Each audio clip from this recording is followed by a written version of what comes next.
You wake up one day and realize something terrifying. No one is coming, not the perfect mentor, not the partner who finally understands you, not the friend who pulls you out of the hole.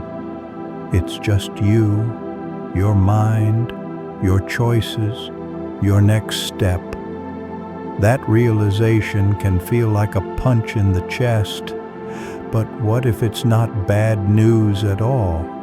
What if this is the most powerful moment of your entire life? Because if no one is coming to save you, it also means no one can stop you. But discipline without self-awareness can turn into self-violence. So we need another element: knowing yourself. Most people live as a reaction. They feel bad. They run away. They feel good. They chase it. They rarely stop and ask, what do I truly value? What kind of person do I want to be? Even when no one is looking, what actually matters to me more than comfort? Grab a notebook. Write the answers, not perfect answers, honest ones. Maybe you value honesty. Maybe you value courage. Maybe you value peace, learning, loyalty, creativity.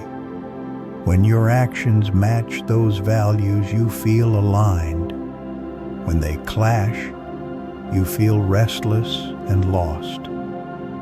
Meditation helps here, not as something mysterious, but as a simple practice. You sit. You notice your thoughts. You don't argue with them. You don't chase them. You just watch.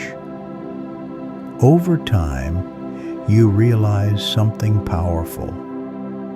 You are not your thoughts.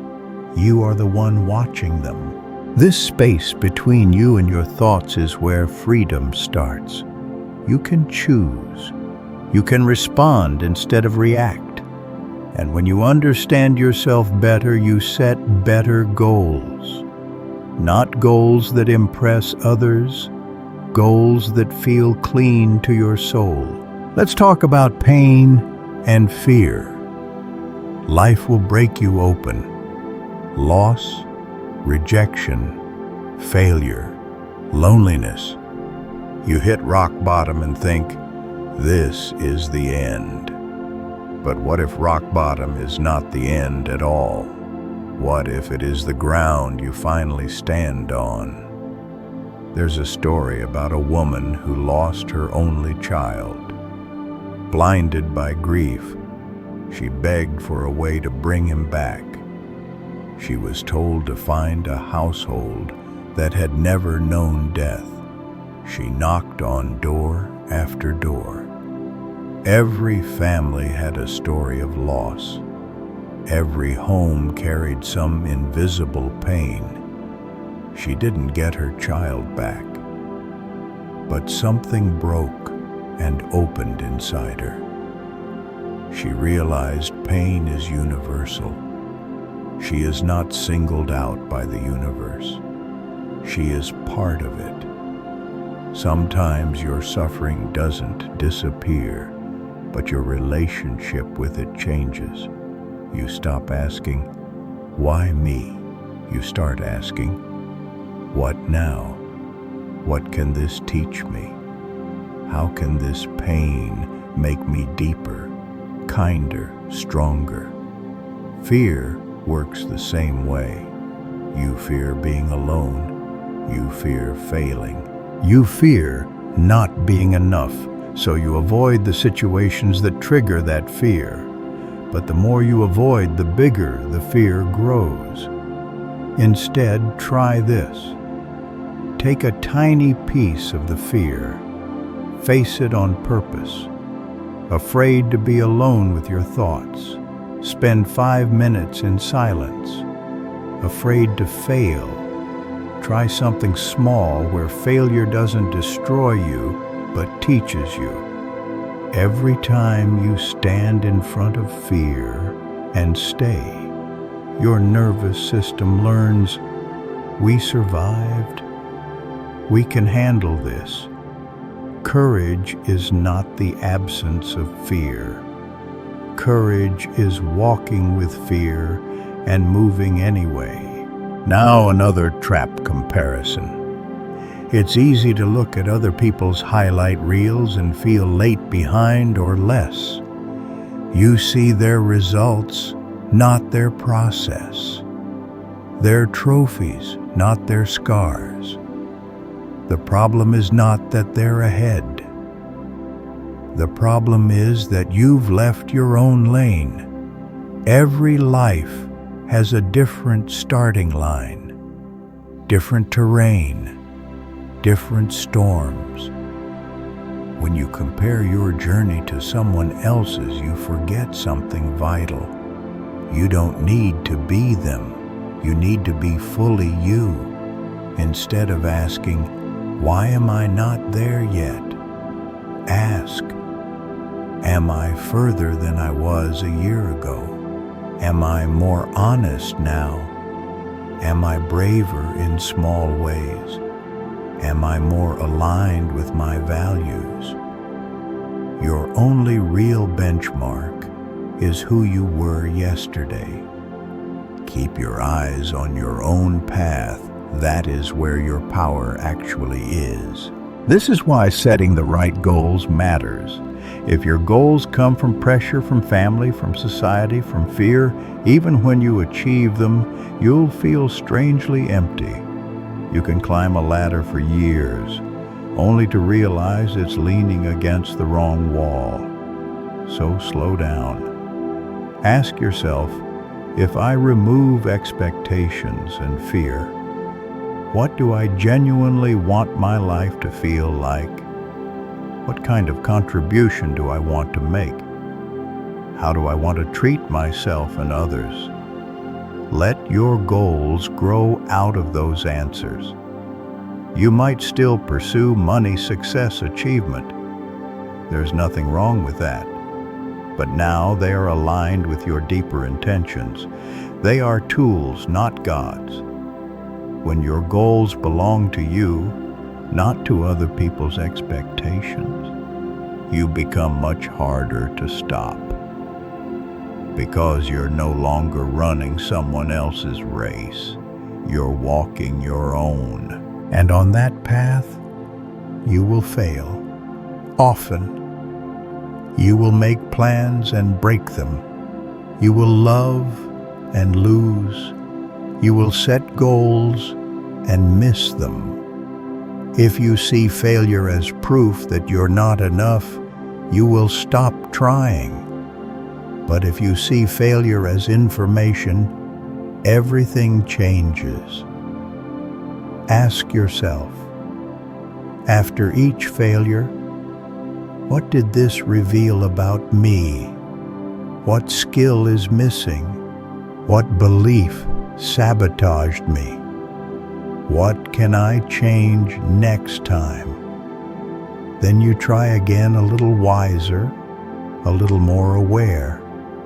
Even the greatest spiritual teachers didn't wake up enlightened overnight. They tried extremes, starvation, comfort, escapes, rituals. Through trial and error, they discovered a middle way. Balance, steady effort, clear seeing. You are allowed to learn like that too. Not perfectly, but honestly. Failure is not the opposite of success. Failure is one of the conditions for it. Now, what keeps you moving through all of this self-motivation? If your drive comes only from outside, you will stop as soon as praise fades, as soon as no one is watching, as soon as the likes slow down. So you must cultivate a fire that burns from within. Start by changing how you talk to yourself. Notice the lines that play in your mind. I can't. I always mess up. I'm not that type of person. It's too late. Those are not facts. They're habits of thought. Challenge them. Replace them with words that support your growth. I'm still learning. I can handle this step. I've survived everything so far. I don't have to be perfect to begin. Say it out loud if you have to. It will feel fake at first. That's okay. You've repeated the negative lines for years. Of course, the new ones feel strange, but your mind builds itself from repetition. Give it better material. Then connect your actions to a bigger why. Don't just say, I want to wake up earlier. Say, I want to wake up earlier so I can protect time for what matters before the world pulls me away. Don't just say, I want to work out. Say, I want to feel strong enough to carry the life I dream about. Intrinsic motivation is born when your daily actions are tied to something deeply meaningful to you. There's another piece: training yourself alone. We live in a world that loves tutorials, step-by-step guides, and constant advice. That's useful. But if you depend on someone to hold your hand for every single step, you never discover your own resourcefulness. Try this experiment. Pick one area of your life you want to improve. Maybe your finances, your health, your skill set, your inner peace. Set a small learning project you will lead yourself. You will research. You will try. You will adjust. You will learn from mistakes without needing constant validation. Independent learning does something powerful to your identity. You stop seeing yourself as someone who needs saving. You start seeing yourself as someone who can figure things out. That shift is everything, because life will throw you into situations where no one is available to guide you. And in those moments, you will be grateful that you trained your mind to stand on its own feet. Imagine your life as a road at night. For years, you've waited at the side of that road. You told yourself, I'll start when someone supports me. I'll change when I finally feel ready. I'll move when someone walks with me. Cars pass. Opportunities come and go. You stay where you are, hoping someone will take your hand and lead you. But there comes a night when the road is empty. It's just you and the silence. And you finally understand, if you don't step forward alone, you don't move at all. Tonight, this video is that quiet road. And in the next few minutes, we're going to walk it together. I'll show you how to become your own savior, how to build strength when no one is pushing you, how to grow when no one is clapping for you, how to walk a path where your courage, your discipline, and your awareness become your greatest allies. Stay with me until the end, because there's a twist. The further you go alone, the less alone you actually become. All of this discipline, awareness, courage, independent learning rests on one quiet force: consistency. Grand gestures are easy. Doing something once with huge energy feels exciting. But your life is shaped not by what you do once, but by what you do over and over. Think of your mind, your body, your character as a container. Every day you add a drop. One page read, One honest conversation, one small fear faced, one promise kept to yourself. Most days it doesn't look like much, but day after day, drop after drop, the container fills. The problem is many people pour a few drops in, then kick the container over when it gets hard. They restart again, restart again. You don't need perfection. You only need persistence. Miss a day. Fine. Come back the next day. Don't let guilt turn one missed day into a missed month. Consistency is quiet. It doesn't shout, but it builds miracles. There's one more habit that will keep your fire alive: celebrating small wins. Most of us are brutal with ourselves. We only feel proud when we reach a huge milestone, but big milestones are rare. If you only allow yourself joy, then you spend most of your life feeling like a failure. Instead, start noticing you wanted to give up, but you did 5 more minutes. You wanted to scroll, but you opened the book. You wanted to explode, but you took a breath and answered calmly. These are victories. They are proof that change is happening. Take a second and acknowledge them. You don't need to throw a party. Just pause and say, "Good job. That was different. That was better." Your brain responds to reward. When you celebrate progress, even tiny progress, you send a message: this matters. Do more of this. Over time, you build a feedback loop where your own growth becomes its own motivation. So let's pull this together. No one is coming to save you. Yes, that can feel heavy, but look at what that really means. You are free to take responsibility. You are free to choose solitude as a teacher, not a prison. You are free to discover your work and give yourself fully to it. You are free to build discipline as an act of self-respect. You are free to know yourself and set goals that match your soul. You are free to fail, learn, and try again. You are free to speak to yourself with kindness and power. You are free to train your life alone and to walk a path that is truly yours. Here's the twist.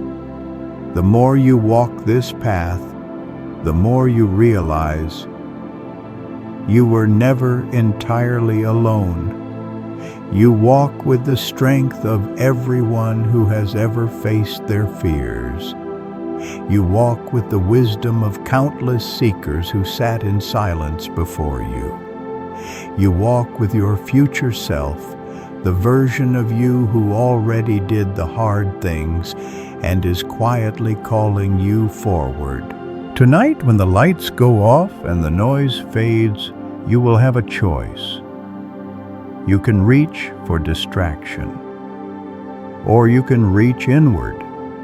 You can wait one more day for someone to rescue you, or you can take one small step for yourself. 5 minutes of silence, one honest page in a notebook, one tiny goal you actually keep. That's how it begins.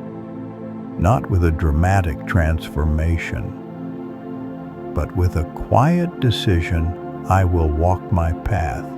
I will train my mind.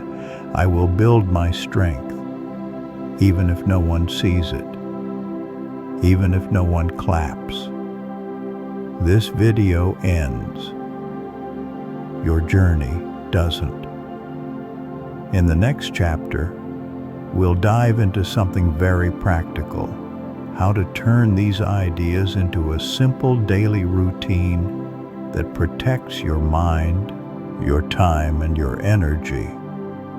But until then, remember, no one is coming to save you. And that is the best news you'll hear today, because it means the person you've been waiting for has been here the whole time. You. Let's start with a hard truth. Dependency feels safe. It's comfortable to say, "My boss never gave me a chance. My family didn't support me. My friends don't understand." Sometimes that's even true. But if we stay in that story, we hand them the steering wheel of our life. Ancient teachings say that no one can walk your path for you. A teacher can point, a friend can encourage, a loved one can stand by your side. But no one can breathe for you. No one can think your thoughts. No one can sit in your pain from the inside. The path is yours. So the first step is brutal and simple. You whisper to yourself, "From here on, I am responsible, not for what happened to you, but for what you do next." Responsibility is not blame. Responsibility is power. It's the moment you pick up the keys to your own life. Now let's talk about solitude. Most people are terrified of being alone.